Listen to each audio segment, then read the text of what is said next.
OGaccountability.com.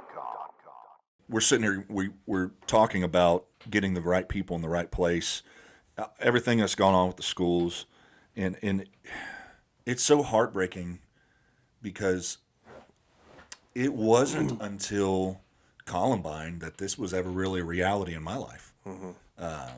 And that was what, 98, 99? 99. 99. Mm-hmm. And I was going to be a senior in high school, so I was still in school when everything happened. And we talk about behaviors. I have a good friend. He ran the video surveillance for years for the Bellagio in Las Vegas. Well, he eventually got out of that and he came to work for Lowe's. And when you're talking about situational awareness, behaviors, he said it's very, very easy for him to spot a thief. He said, we can be watching on camera and they can say, hey, this guy, he's like, no, he's fine.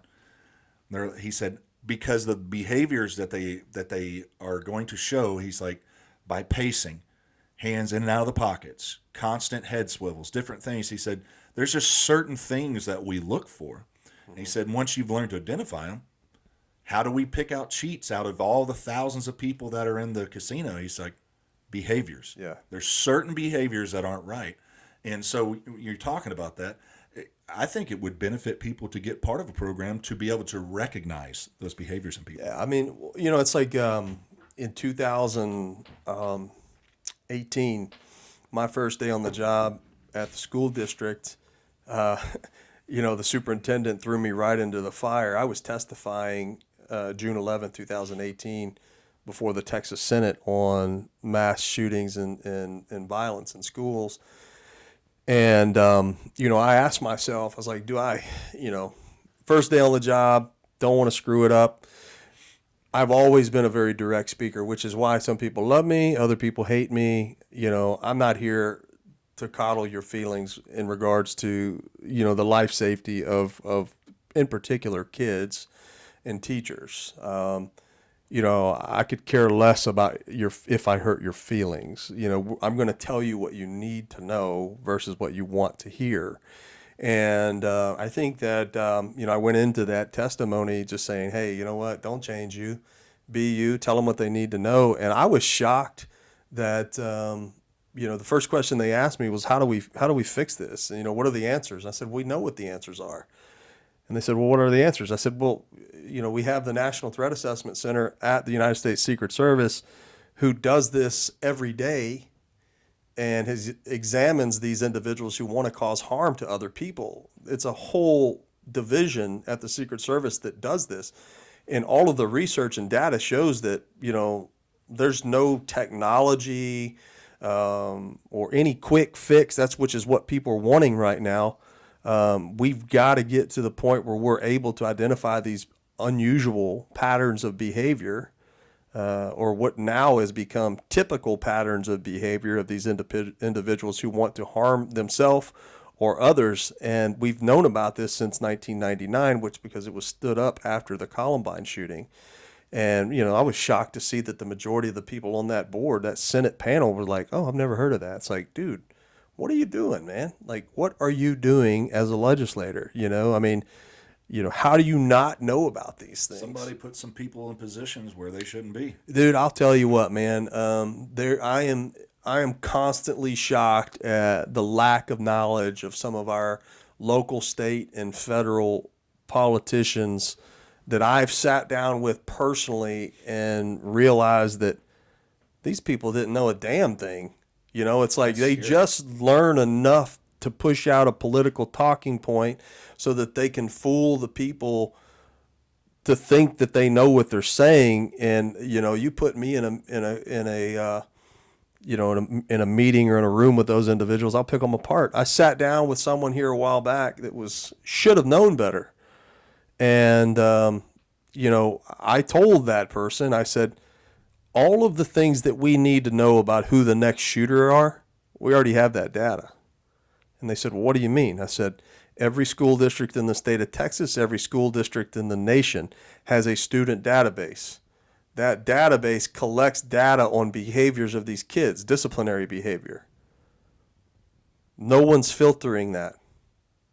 They said, well, wouldn't that be profiling? I said, well, it depends on which side of the party or side of the political spectrum you sit on, whether it's profiling or not. But profiling requires us to know what a person's gender, what a person's race is. And what I'm telling you is we don't need to know either of those things. And what I would recommend is that we require school districts who collect this data, or even employers who collect this data on employees' behaviors, students' behaviors, that we start examining patterns of behavior in those individuals. And that is how we're going to resolve the next suicide. That's how we're going to resolve the next shooting. And the problem is that we have politicians that are scared to force that. One, because it looks like work. Two, because it could be politically polarizing because you're going to have opposition that says that it's profiling. But again, like I said, articulate it in a way that says that we don't need to know the race of the individual. We don't need to know the gender of the individual. We don't need to know, I wouldn't even say sexual orientation, but I think some of that stuff does play into why a person is behaving in a particular way that they're behaving. Are they bullied? Are they bullied because they're LGBTQ? Are they bullied because they're lower socioeconomic status? What's their motivation? Is it political? Is it non-political? Is it some type of family drama? Are they being neglected at home? Are they being abused at home physically, sexually, verbally? Those are things that we have to look at. My wife's a teacher.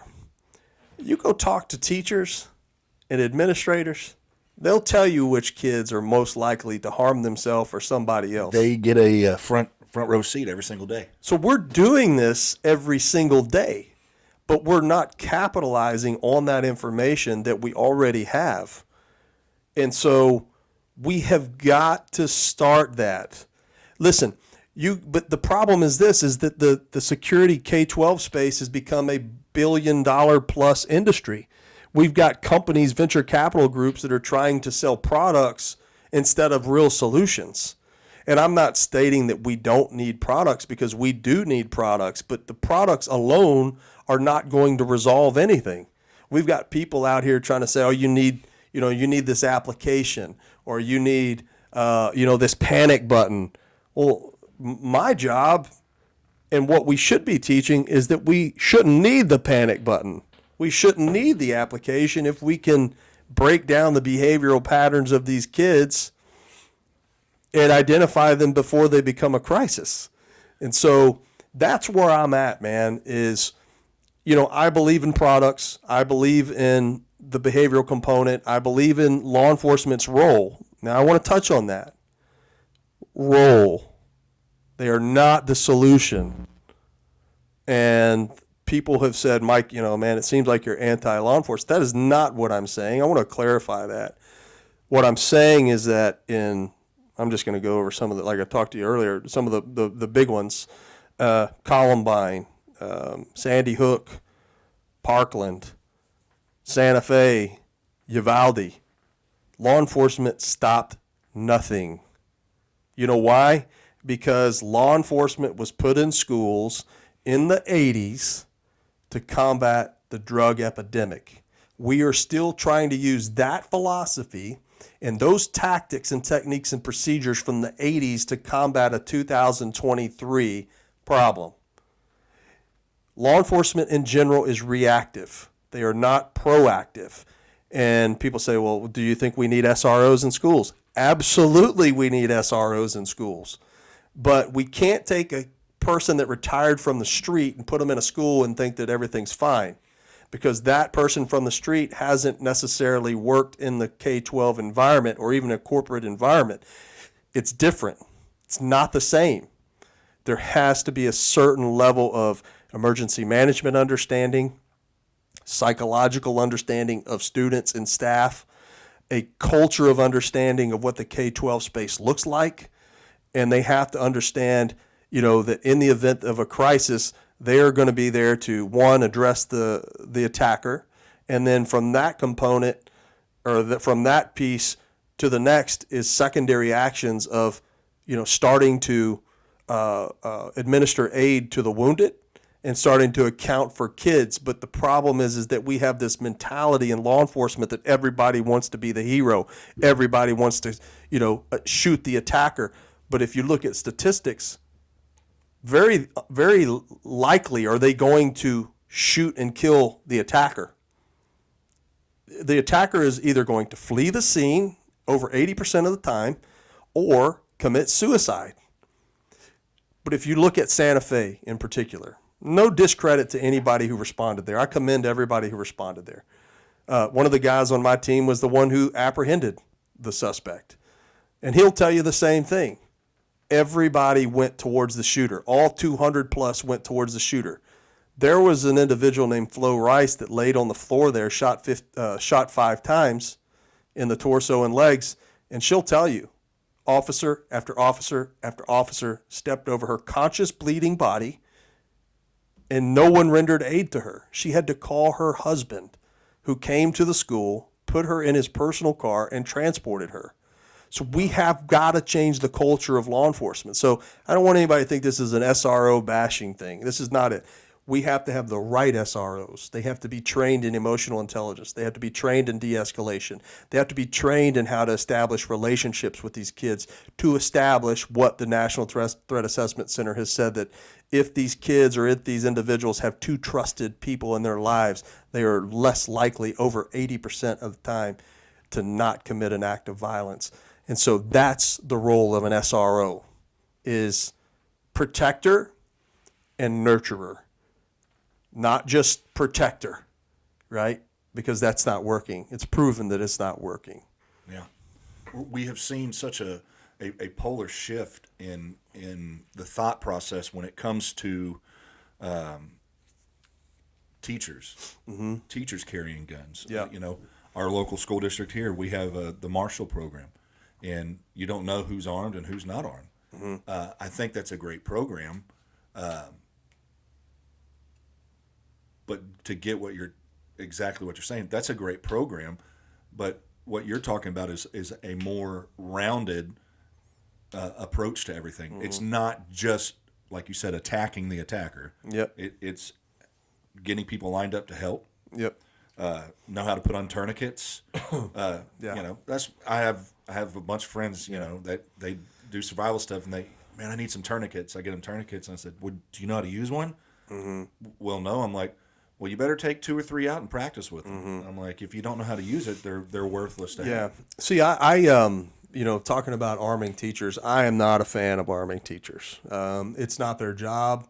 They're not warriors like us. I do believe that in some instances that it's necessary. When you've got, you're out in, let's say, far west Texas, where response time is 25 plus minutes up to an hour, they are the first line of defense. So in some instances you have to have them. But like, for example, I'll use our district as an example. We have 16 officers. We have 14 schools. There's no reason for us to have them. We have an officer at almost every single campus, or multiple officers at every single campus. I just don't think that I don't think it's beneficial unless it's necessary because of response time. The test should be, or the deciding factor should be, what's the response time of law enforcement? Because, I can tell you, having been on the presidential counter assault team, I myself, admittedly, have had a negligent discharge. I've probably handled more weapons than most anybody, put more rounds down range than most, and I was reckless or careless with a weapon one time.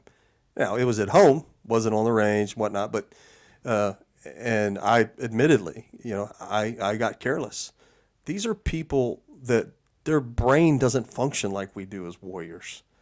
You're putting a weapon into an environment that could potentially be fatal if a child decided to overpower a 120-pound, 130-pound teacher, or even a man. I mean, some of these kids that are playing football are 300 plus pounds, and they're We benching. just saw that teacher in Florida. They took that Nintendo away from that kid. Yeah.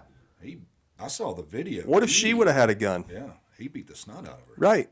So I don't think that's not the solution.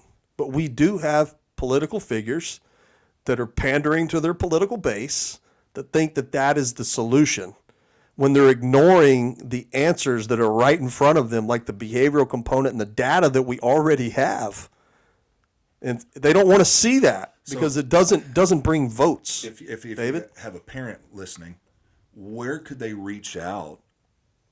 Because as a parent, you need to be educated as well. Absolutely. Where's a place they could reach out to, Mike, to learn those behaviors? Maybe not Yeah. just to look at other people, but maybe every parent knows when their kid's troubled. Mm-hmm. But maybe there's some parents that need to do some homework to identify some behaviors. There's a lot of data out there, right? I mean, heck, listen, parents can call me. You can call me. I'm not going to charge you to call me and ask me a question. Come on, that's not what this is about, right?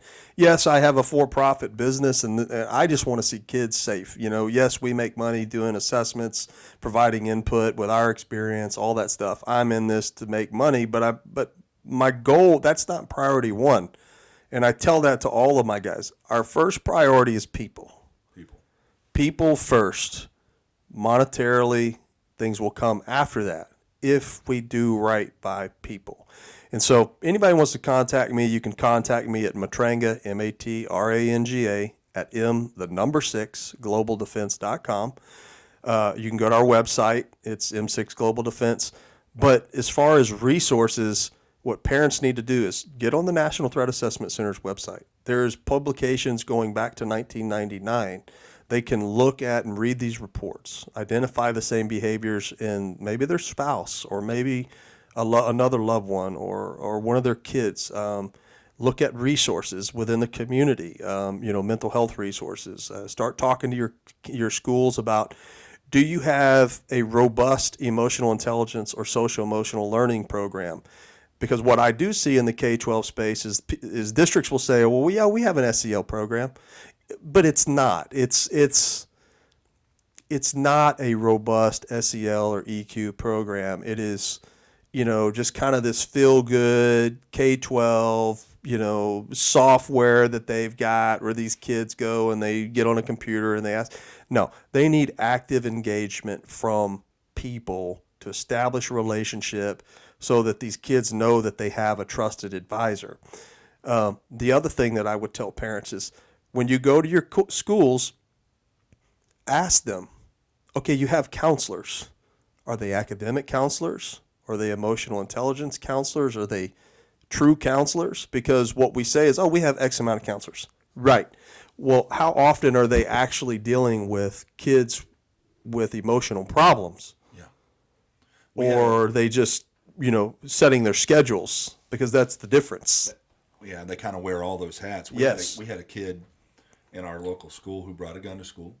I think he showed somebody and somebody told on him. And the response was, well, he wasn't going to hurt anybody. He was going to hurt himself. And that thought process sounds good. But when you have somebody to the point that they are thinking about truly hurting themselves, they pull that gun out. You never know if they're them to go, you know what, they picked on me. Yeah. And fine line between suicidal and homicidal. Absolutely. All of these that have been homicidal were suicidal first. Very fine line. So your point, not to cut you off, you're dead on. I'm suicidal, I'm going to kill myself. Well, wait, there's Johnny.